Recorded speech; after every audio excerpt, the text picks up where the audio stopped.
Welcome.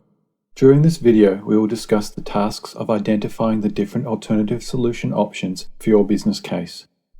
So now that you have defined the opportunity you want to pursue, you need to identify alternative courses of action you could take to seize that opportunity.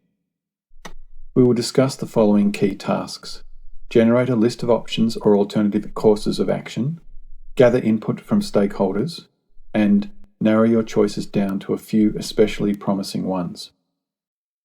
Generating a list of options. While building a business case, it's vital to brainstorm a full set of alternatives rather than latching onto the first one or two good ideas that occur to you. The following pitfalls can prevent you from developing a comprehensive list of alternatives. Restricting the list of choices to the first solutions you consider.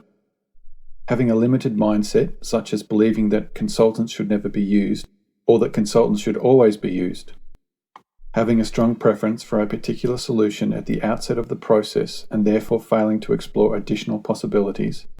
And failure to consider the status quo, the current condition, as an alternative. To avoid these traps, convene a group of stakeholders and ask them to brainstorm ideas with you.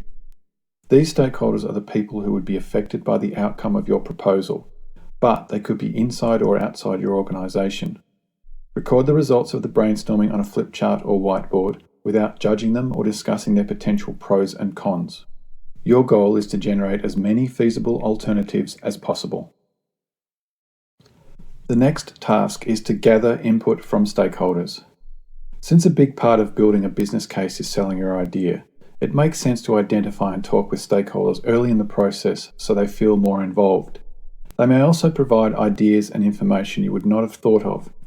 You'll also learn what they value most, thus you can better appeal to their interests in your final presentation. After generating a list of alternatives, meet with other stakeholders to get additional ideas for alternatives, as well as insights into the possibilities you've generated so far. Talking with trusted advisors at this stage is also prudent.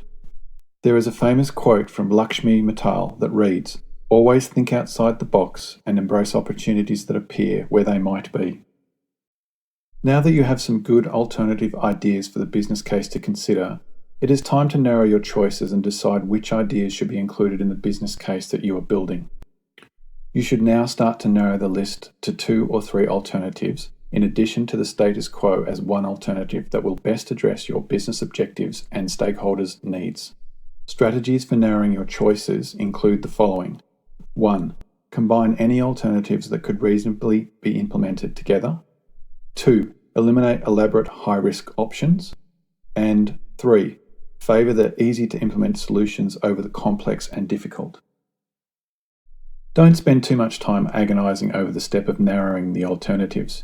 Instead, go with your intuition about which choices seem the most feasible and likely to meet your objectives.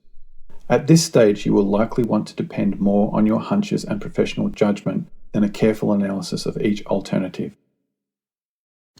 In summary, during this video you learned about the key tasks of identifying alternative courses of action as well as the approach for narrowing this list in preparation for inclusion in the business case. You also learned the importance of thinking outside the box and including stakeholders who may have a valuable contribution to make during this part of the process of building the business case. I look forward to discussing the next topic with you during the next video.